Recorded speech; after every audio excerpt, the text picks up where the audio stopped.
The woman's face was streaked with dirt and desperation when Harrison Irving first saw her crouched behind the water trough outside his barn. Her green eyes wide with the kind of fear that told him she was running from something far worse than whatever crime they claimed she had committed. It was late spring in 1878, and the Arizona Territory sun beat down mercilessly on his ranch just outside the small settlement of Prescott. Harrison had been working this land for nearly 8 years now, ever since he had turned 20 and inherited it from his father. At 28, he had seen enough of humanity to know that sometimes the law and justice were two entirely different things. The woman could not have been more than 22 or 23, and despite the exhaustion etched into her features, there was an innocence in her eyes that struck something deep within him. "Please," she whispered, her voice hoarse from what must have been days without proper water. "I did not do what they say I did. I swear it on my mother's grave." Harrison glanced toward the horizon where dust was beginning to rise in the distance. Riders, maybe lawmen, maybe worse. He made his decision in the span of a heartbeat. "Come with me, now." He grabbed her arm gently and pulled her toward the house, a sturdy adobe structure that his father had built with thick walls designed to keep out both the heat and trouble. She stumbled as she ran beside him, clearly weak from exposure and lack of food. Once inside, he led her not to one of the regular rooms but to a small storage space behind the kitchen that few people knew existed. His father had built it during the Apache Wars as a hiding spot for valuables. "Stay here and do not make a sound," Harrison said, his blue eyes serious. "No matter what you hear, you stay silent." She nodded, and he noticed how her hands trembled. Before closing the panel that concealed the entrance, he handed her his canteen. "Drink slowly." Minutes later, the riders arrived. Harrison was outside, calmly working on mending a section of fence as if he had been there all afternoon. There were 5 of them, led by a man Harrison recognized as Deputy Marshal Crawford, a man with a reputation for caring more about bounties than truth. "Irving," Crawford called out, not bothering with pleasantries. "You seen a woman pass through here? Dark hair about this tall," he gestured with his hand. "Have not seen anyone but my cattle and horses all day," Harrison replied evenly, not pausing in his work. "What did she supposedly do?" "Murder," Crawford said, his eyes scanning the property with predatory interest. "Killed a man in Prescott 2 days ago. Stabbed him right in his own home. Woman named Tessa Gallagher. There is $500 for her capture." Harrison's hands tightened on the fence post, but his face remained impassive. "That is a serious accusation. You are certain it was her?" "Found her standing over the body with the knife in her hand," another man chimed in, spitting tobacco juice onto Harrison's land. "Clear as day." "If I see anyone, I will be sure to let you know," Harrison said. "But I have not seen a soul." Crawford studied him for a long moment, and Harrison met his gaze without flinching. Finally, the deputy nodded curtly. "We will be checking all the ranches and homesteads in the area. If you are hiding her, Irving, that makes you an accessory. That is prison time, maybe worse." "I understand the law, Crawford. Now, if you do not mind, I have work to do before sundown." The men rode off, but Harrison knew they would be watching. He continued working outside for another 2 hours, until the sun began its descent toward the horizon, painting the desert sky in brilliant shades of orange and purple. Only then did he return to the house, checking carefully to ensure no one was watching from the distant ridges. He opened the hidden panel to find Tessa sitting with her knees drawn up to her chest, silent tears streaming down her face. The canteen was empty beside her. "They are gone for now," Harrison said softly, "but they will be back. You need to tell me the truth, all of it. I need to know what I am dealing with." She looked up at him, and in the dim light, He could see the exhaustion and despair written across her features. "My name is Tessa Gallagher. I came to Prescott 3 months ago to work as a seamstress. I was staying in a boarding house, trying to save money to bring my younger sister out from Missouri. 2 days ago, the man who owned the boarding house, Mr. Garrett Thorne, he cornered me in the hallway. He had been making advances for weeks, and I kept refusing him." Her voice broke, and Harrison waited patiently for her to continue. "He tried to force himself on me. We struggled, and I managed to get away, but he followed me to my room. He was drunk and angry, and he said no woman refused him. He had a knife on his belt. We fought, and the knife came loose. I remember his hands around my throat, and I could not breathe. The next thing I knew, he was falling backward, and there was blood. So much blood. The knife was in my hand, but I do not even remember grabbing it." She looked directly into Harrison's eyes. "I know how it looked.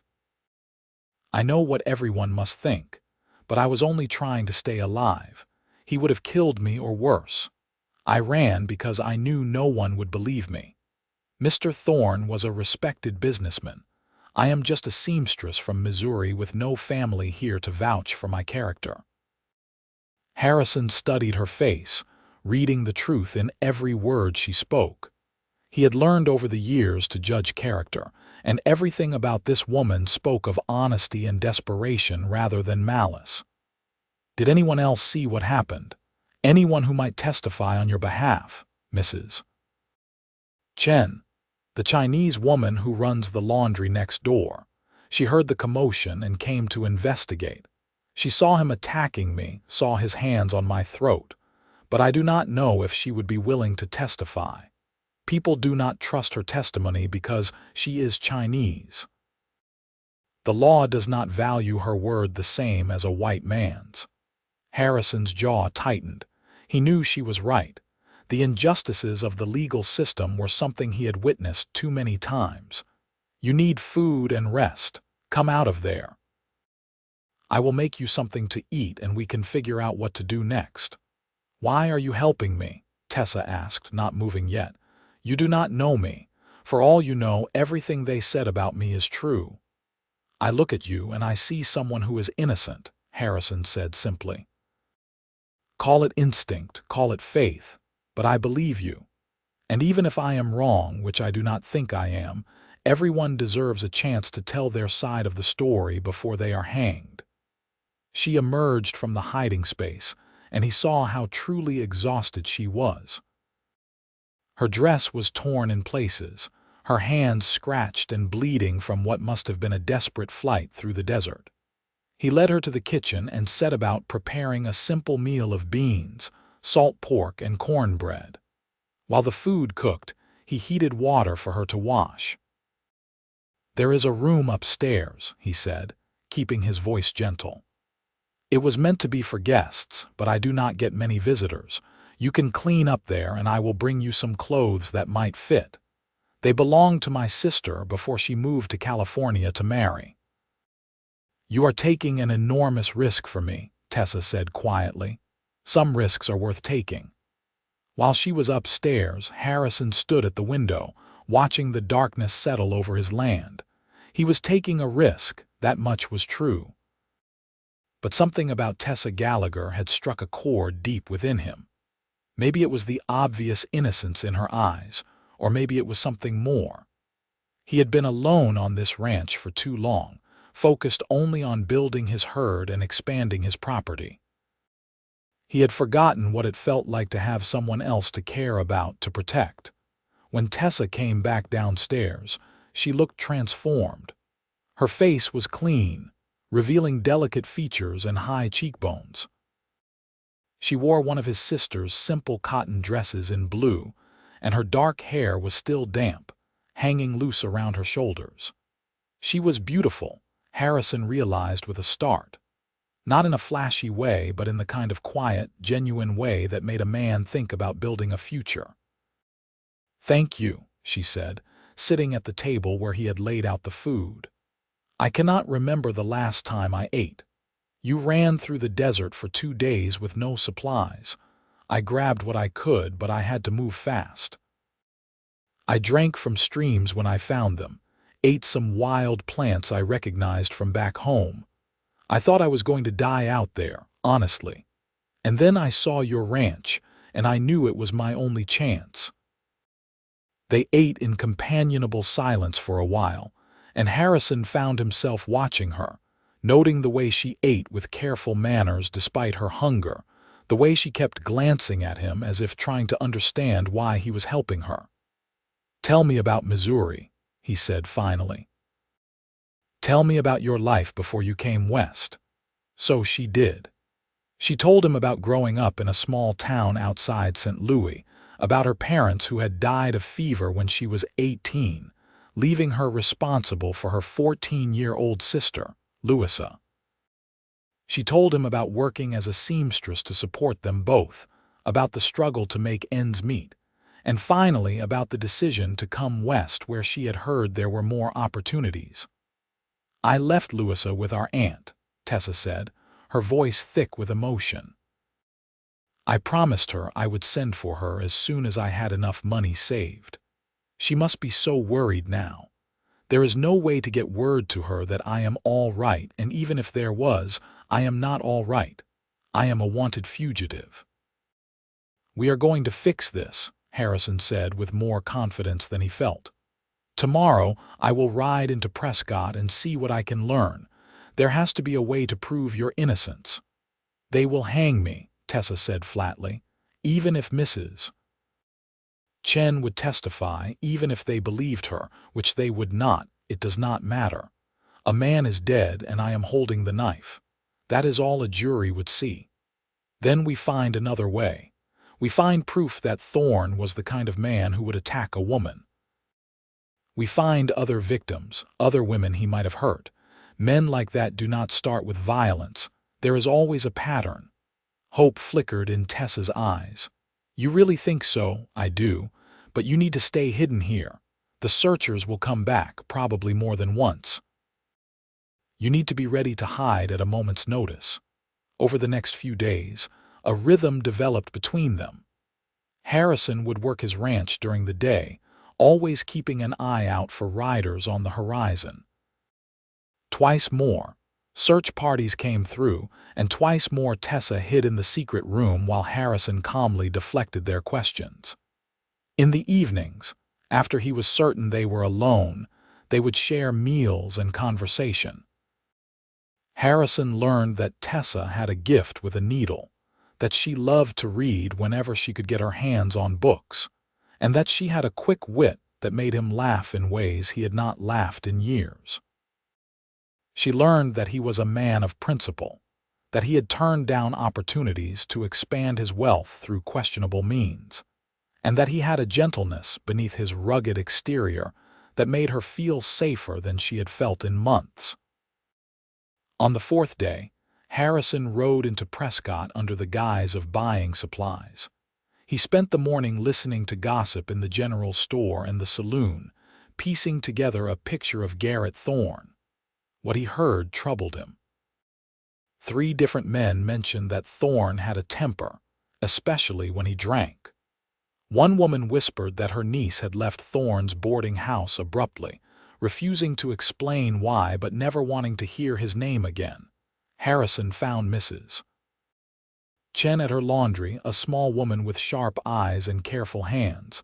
When he mentioned Tessa's name, her expression became shuttered.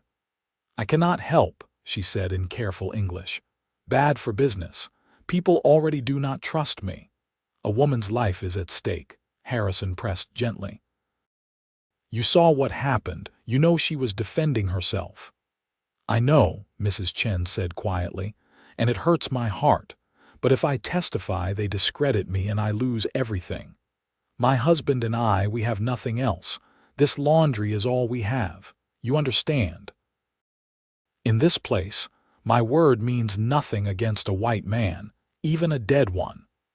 Harrison did understand, and it made him angry, but he could not fault her for choosing survival. He thanked her and continued his investigation, speaking carefully with people who had known Thorne, building a picture of a man who had been far from the respected citizen everyone claimed. When he returned to the ranch that evening, he found Tessa in the kitchen, cooking. She had found his mother's old recipes and was making a stew that smelled incredible. The domesticity of the scene struck him, and he realized how much he had come to enjoy having her there, how empty the house would feel when she was gone. "I am sorry," he said as they ate. "I found evidence of Thorne's character, but nothing that would hold up in court. Mrs. Chen is too afraid to testify, and I cannot say I blame her." Tessa nodded, sadness in her eyes. "I knew it was a long shot. What do I do now, Harrison? I cannot hide here forever. Eventually they will find me, or you will grow tired of the risk." "I will not grow tired," he said firmly. "And we will find a way, I promise you that." She looked at him across the table, and something passed between them, something neither could quite name yet but both could feel. "You are a good man, Harrison Irving, better than I deserve." "You deserve far more than what this world has given you," he replied. That night, Harrison lay awake in his bed, thinking about Tessa sleeping in the room down the hall. Over the past few days, his feelings had evolved from simple compassion to something deeper. He was falling for her, he realized, falling for her strength, her kindness, her courage in the face of impossible odds. He had never felt this way about anyone before, this fierce need to protect combined with a growing desire that kept him awake at night. The next morning, one of Harrison's ranch hands, a young man named Miguel who helped during busy seasons, arrived with news. Marshal Crawford had expanded the search, offering an even larger reward and threatening to arrest anyone found harboring the fugitive. The territory was in an uproar, with some people claiming Tessa was a cold-blooded killer, and others whispering that Thorne had gotten what he deserved. "There is something else, boss," Miguel said, glancing around nervously. "I heard in town that Thorne's business partner, a man named Samuel Beckett, he is pushing hard for her capture, says she also stole money from Thorne's safe, $500 in gold." Harrison frowned. This was new information. "Did she mention anything about money to you?" he asked Tessa later after Miguel had left. "Money? No, I did not take anything. I barely had time to grab my shawl before I ran. Why would I steal money when I was running for my life?" "Maybe you would not," Harrison said slowly, "but maybe someone else would. Someone who was there after you left. Someone who had access to Thorne's home and business." Understanding dawned in Tessa's eyes. "You think his partner took the money and blamed me for that too? It would make sense. With Thorne dead and you blamed for everything, Beckett could take the money and the business. No one would question it. But how do we prove that?" Harrison paced the kitchen, thinking. "We need to find out more about Beckett, about his relationship with Thorne. If there was bad blood between them, if Beckett had reason to want Thorne dead." Over the following week, Harrison made several more trips into Prescott, carefully gathering information. He learned that Beckett and Thorne had argued publicly just days before the murder, that their boarding house business was struggling with debt, and that Beckett had suddenly started spending money freely after Thorne's death. But none of it was concrete proof. Meanwhile, at the ranch, Harrison and Tessa grew closer. They would sit together in the evenings, reading from his small collection of books by lamplight. Sometimes their hands would brush, and both would feel the electric connection that seemed to grow stronger each day. Harrison taught her to ride his gentler horses, and they would walk the property together at dusk, when he was certain no one was watching. "I feel alive here," Tessa confessed one evening as they stood on a hill overlooking his land, the sunset painting everything in gold. "For the first time since my parents died, I feel like I am not just surviving. Even with everything hanging over me, these past weeks with you have been the happiest I can remember." Harrison turned to her, his weathered hand reaching up to gently touch her face. "Tessa, I need to tell you something. I have been trying to fight it, because the timing is terrible and your situation is complicated, but I cannot keep it inside anymore. I am falling in love with you. I think I started falling that first day I saw you hiding behind my water trough."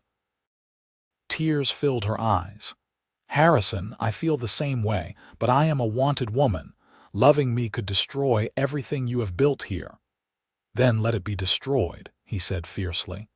"I would give up every acre of this land if it meant keeping you safe. You matter more to me than any of it." He kissed her then, gentle and sweet, and she melted into his embrace. It was a kiss full of promise and hope and desperation, a kiss that acknowledged both the love growing between them and the danger that threatened to tear them apart. "We will find a way," Harrison murmured against her hair. "I swear to you, we will find a way to clear your name so we can have a future together." But finding that way proved more difficult than either imagined.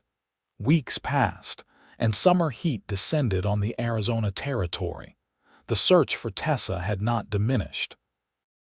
If anything, Crawford seemed more determined, perhaps motivated by the increased reward Beckett had added. Harrison's ranch was searched 3 more times, each instance requiring Tessa to hide for hours in the cramped secret room. The stress was taking its toll on both of them. Harrison could see Tessa growing more despondent despite his efforts to keep her spirits up. One night, he found her crying quietly in her room. "I should leave," she said when he sat beside her. "I should run further west, maybe to California. You have done so much for me already, risked so much. I cannot let you lose everything because of me." "You are not leaving," Harrison said firmly. "Do you understand me? You are not leaving unless you do not want to be here, unless you do not want this thing between us." "Of course I want it," she said through her tears. "I love you, Harrison. I think I have loved you since you first helped me without question, without judgment. But love is not always enough." "Then we make it enough," he said. "We fight for it. We fight for us." He held her that night, neither of them sleeping, both taking comfort in each other's presence.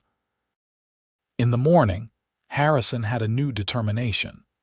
He rode to Prescott again, but this time he sought out a lawyer, a man named Edmund Porter who had a reputation for taking difficult cases. Porter listened to Tessa's story, which Harrison relayed carefully. The lawyer stroked his beard thoughtfully. "It is a difficult case. Self-defense claims are hard to prove, especially for a woman. But if what you say about Beckett is true, if we can prove he had motive to frame her and steal the money, we might have a chance. The problem is getting evidence." "What if Beckett confessed?" Harrison asked. "Getting a confession from a man would require him to incriminate himself. What reason would he have to do that?"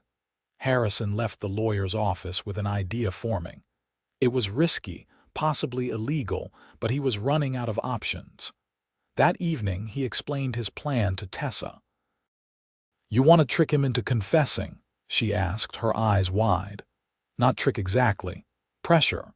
Make him nervous enough that he makes a mistake, but I will need help and I will need you to stay here and trust me. Harrison, if something happens to you because of me, I could not live with myself." "Nothing is going to happen to me," he promised, kissing her forehead. "Trust me. Have I let you down yet?" The next day, Harrison recruited Miguel, who had proven himself trustworthy and discreet. Together, they began spreading rumors in Prescott.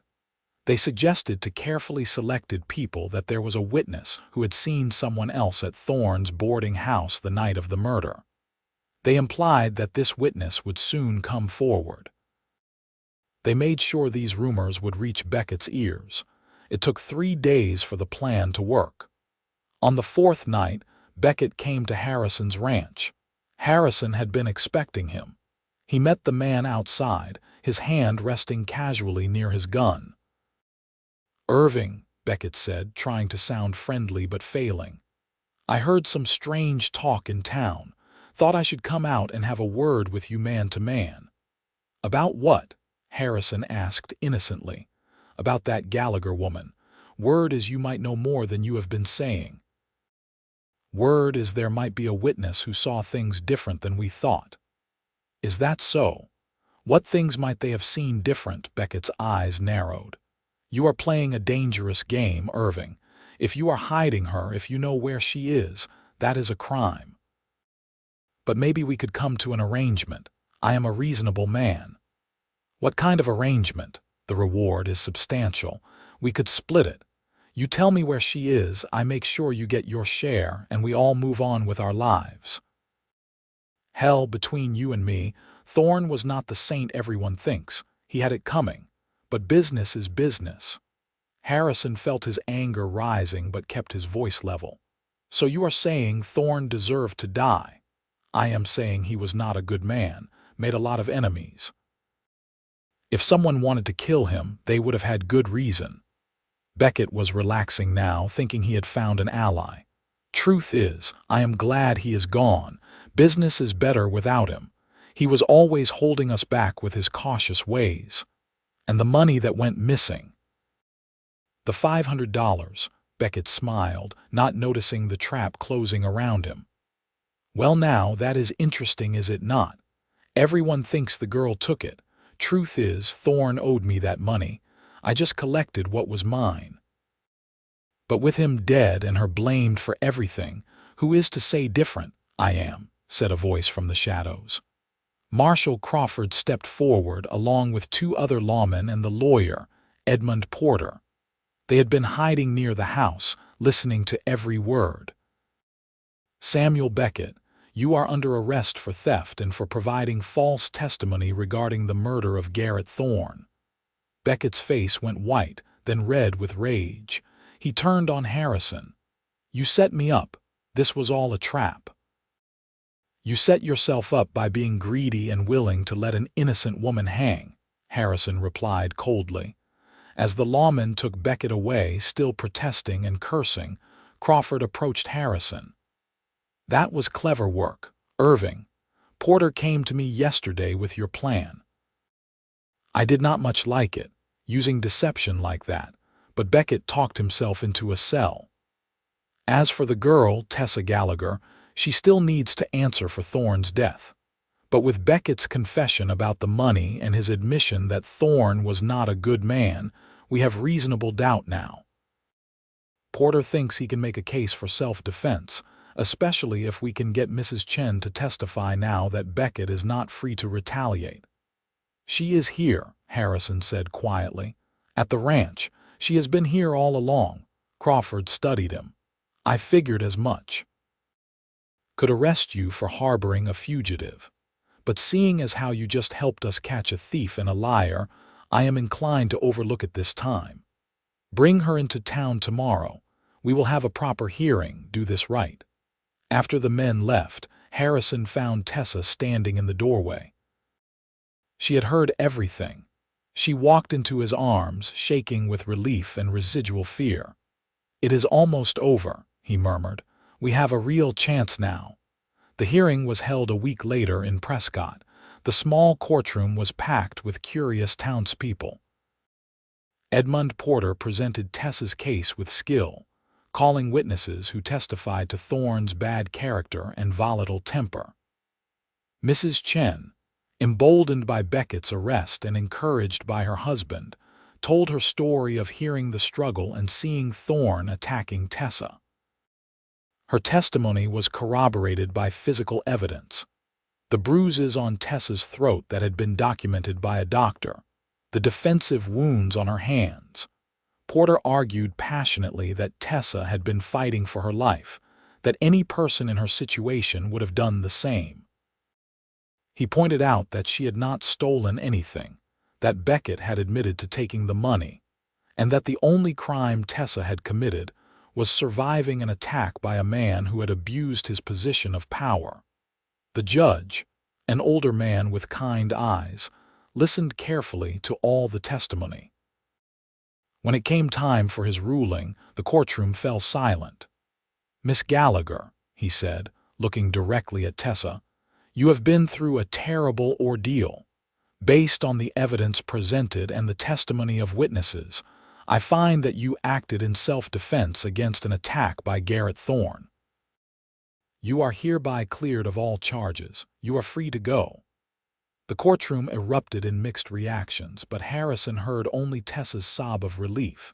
He held her as she cried, not caring who saw, not caring what anyone thought. She was free. They were free. In the weeks that followed, life began to settle into a new normal. Tessa officially moved into Harrison's ranch, not as a fugitive but as his intended. They were married on a cool day in October, with Miguel and Mrs. Chen and her husband as witnesses. It was a simple ceremony, but Tessa wore a dress she had sewn herself from fine fabric Harrison had bought her in Prescott, and she had never looked more beautiful. Their wedding night was tender and passionate, a culmination of months of growing love and desire. Harrison made love to his wife with reverence and joy, both of them finally free to express the feelings they had been holding back. Afterward, lying in each other's arms, they talked about the future. "I want to send for Louisa," Tessa said. "I want my sister here with us." "If that is acceptable to you." "This is your home now, too," Harrison replied. "Your family is my family. Of course we will send for her. And I want to start a dress shop in Prescott. I have been thinking about it. There are not many options for women who want nice clothes made well. I could build a business, contribute to our household." "You do not need to contribute," Harrison said. "I have enough for both of us." "I want to," Tessa insisted. "I want to build something of my own, something that is mine, that I created. You understand that, do not you? You built this ranch with your own hands. I want that same feeling of accomplishment." Harrison kissed her. "Then you will have your dress shop. We will make it happen." And they did. Tessa's dress shop opened the following spring, a small storefront on Prescott's Main Street.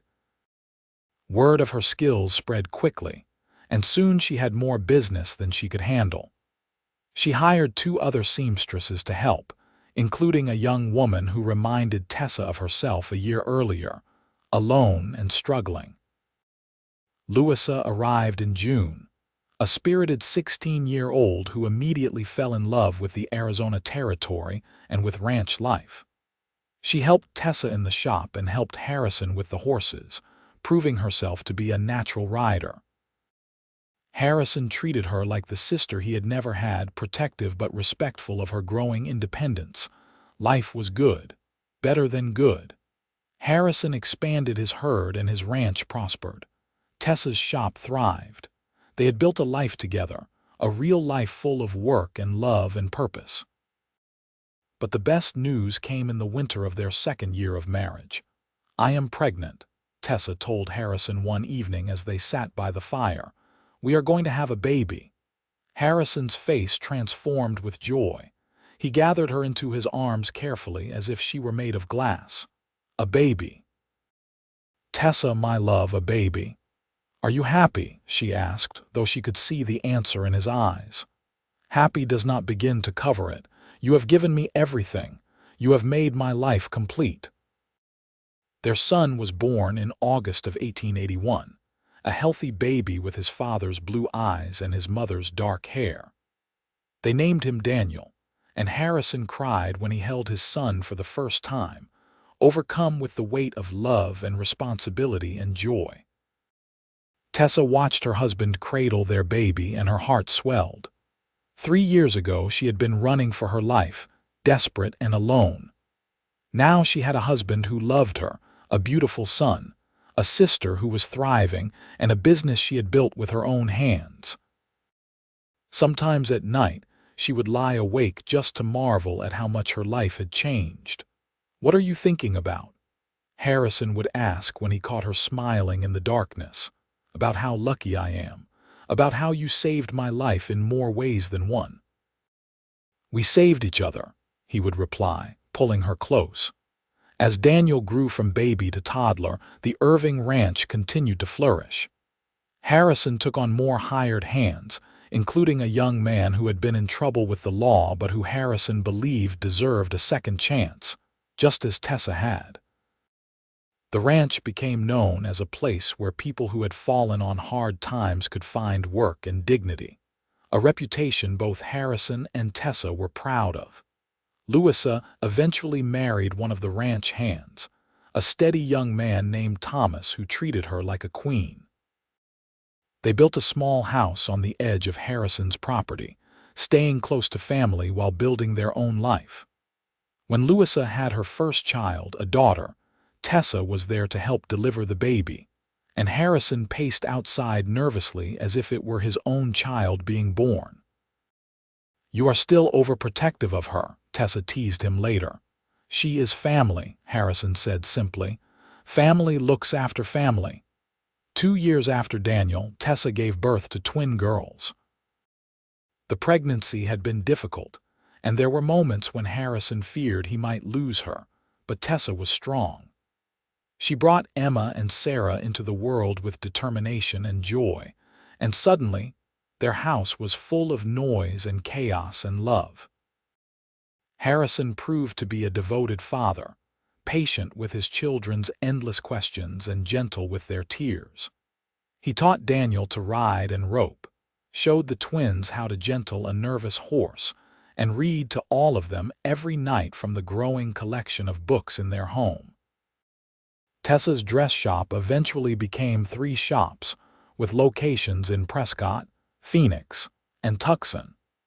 She hired managers to run the other locations but kept active in the business, designing special pieces and training new seamstresses. She never forgot where she had come from, never forgot the desperation of being alone and accused. She made a point of hiring women who needed second chances, women whose society had written off. "You are changing lives," Harrison told her proudly. "We are changing lives," she corrected. "Everything I do because you believed in me when no one else would. Because you gave me shelter and discovered the truth about me. Because you loved me even when loving me was dangerous." The years passed in a blur of growth and change. The Arizona Territory officially became a state in 1912, and Harrison and Tessa were there to celebrate, now in their 60s but still healthy and active. Their children had grown into fine adults. Daniel took over the main operation of the ranch, proving himself to be as principled and hardworking as his father. Emma became a teacher, educating children throughout the territory.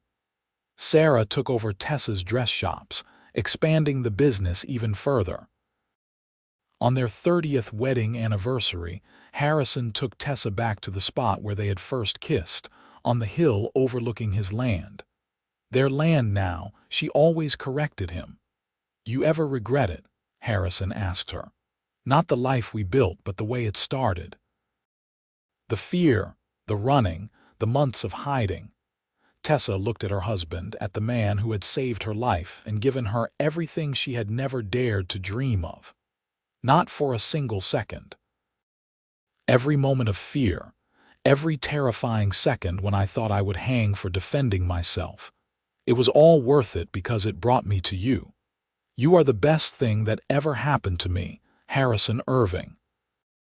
"You are my everything, Tessa," he replied, his voice thick with emotion even after all these years. "That day you hid behind my water trough, desperate and afraid. That was the day my real life began. Everything before that was just waiting for you." They stood together as the sun set over the Arizona landscape, the same sun that had witnessed their first meeting so many years ago. The ranch stretched out below them, prosperous and peaceful. Their children and grandchildren were scattered across the property, building their own lives while remaining close to family. It had been a remarkable journey from that day when she was hiding from the law and he had given her shelter. Through his faith in her innocence, through their shared courage and determination, they had built something beautiful. They had built a life full of love, a family that honored the values they both held dear, and a legacy that would continue for generations. "I love you," Tessa said, leaning into Harrison's embrace. "I love you too," he replied, "forever and always."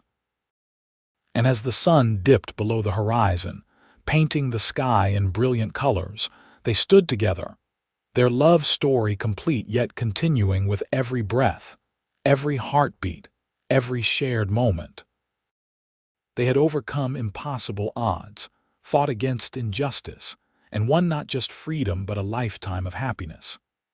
Their story was one of courage, faith, and above all, love that had weathered every storm and emerged stronger. The ranch would continue to thrive under Daniel's care. The dress shops would expand under Sarah's vision. Emma would educate hundreds of children over her career. Lewis's children and grandchildren would fill the territory with good, honest people who valued integrity and compassion. And through it all, the foundation would be the love story of Harrison and Tessa, the rancher who gave shelter and the woman who had been hiding from the law, innocent of the crime but guilty only of surviving. Years later, when both Harrison and Tessa had passed peacefully in their sleep within months of each other, their descendants would gather at the ranch to remember them. They would tell the story of how they met, of Harrison's courage in hiding Tessa and fighting for her innocence, of the love that had sustained them through decades of life together.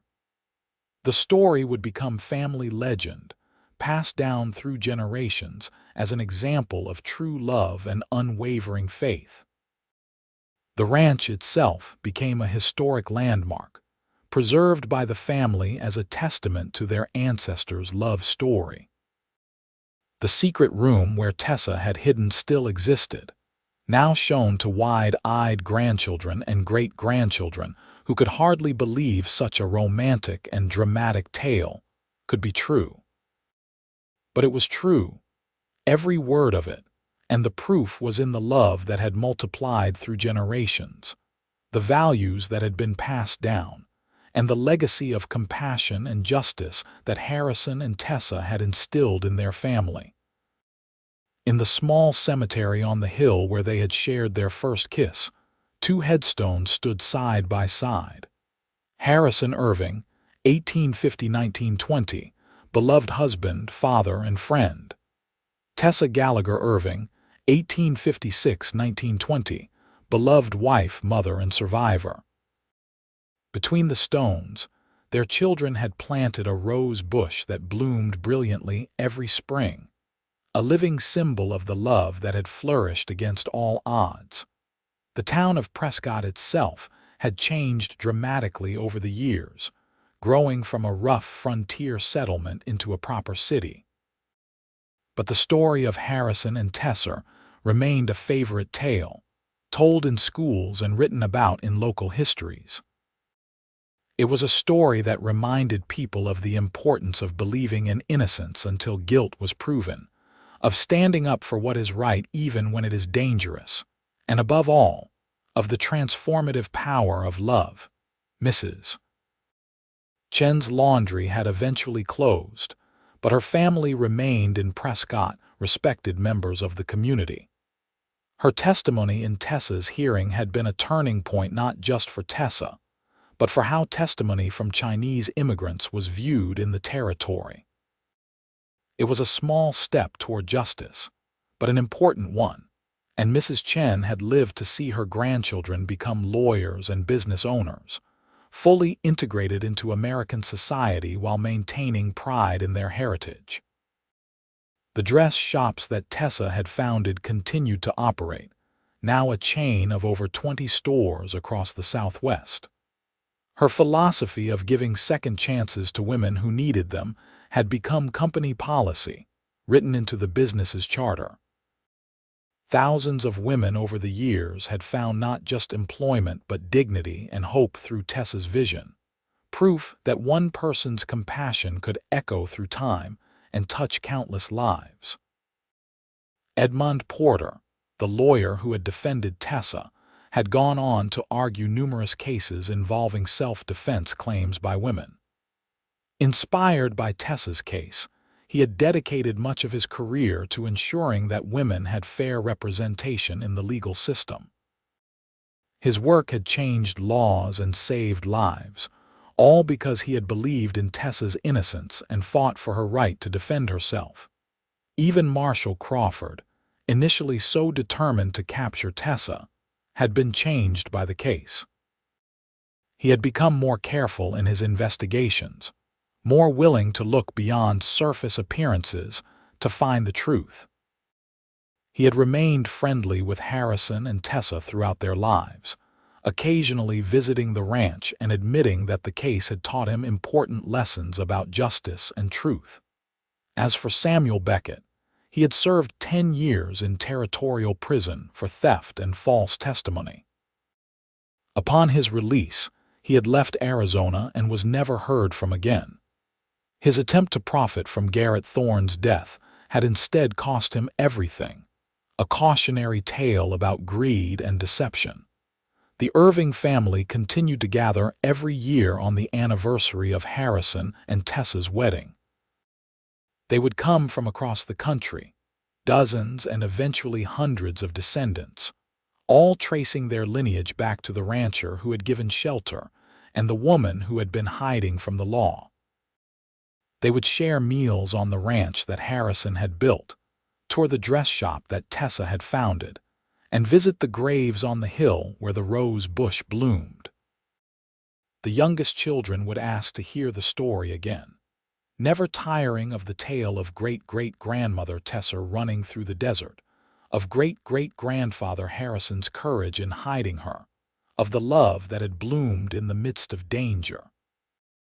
And the older family members would tell it again, adding details they remembered from their own parents and grandparents, keeping the story alive and vibrant. The story always ended the same way, with an emphasis on the lessons Harrison and Tessa had wanted passed down. That every person deserves to have their truth heard, that love is worth fighting for, that standing up for what is right is never wrong even when it is dangerous, and that one act of compassion can change not just one life but generations of lives. Historians who studied the period often pointed to Harrison and Tessa's story as an example of the complexities of justice in the Old West, where formal law often conflicted with moral law, and where individuals sometimes had to take stands against unjust systems. Their story illustrated the challenges faced by women in that era, the discrimination faced by immigrants like Mrs. Chen, and the courage required to fight for truth in a system that often prioritized appearances over reality. But beyond the historical significance, beyond the lessons and the legacy, at the heart of it all was a simple love story. A man and a woman who had found each other in desperate circumstances and had built a life together that exceeded anything either could have imagined. A love that had sustained them through hardship and celebrated with them in joy. A love that had created a family and a legacy that continued long after they were gone. The ranch still stood, maintained by the Irving family trust. The dress shop still operated, employing women who needed second chances. The rose bush still bloomed every spring between 2 headstones on a hill in Arizona. And the story lived on, told and retold, a testament to the enduring power of love, courage, and faith in innocence when all evidence suggested guilt. Harrison and Tessa's story was complete, their lives fully lived, their love eternal. They had faced impossible odds and won. They had found each other when they both needed salvation. They had built something beautiful that lasted far beyond their own lifetimes. And in the end, is that not what every great love story is about? 2 people finding each other against all odds and choosing to build something together that transcends their individual lives and touches the future. Their story was one of the great romances of the Old West, remembered and celebrated, a reminder that even in the darkest moments, hope exists. Even when running from the law, innocent and terrified, shelter can be found. Even when taking enormous risks, love can be worth it. Their legacy was love itself, multiplied through generations, still growing, still blooming like that rose bush on the hill, fed by roots that went deep into Arizona soil and reached up toward endless sky.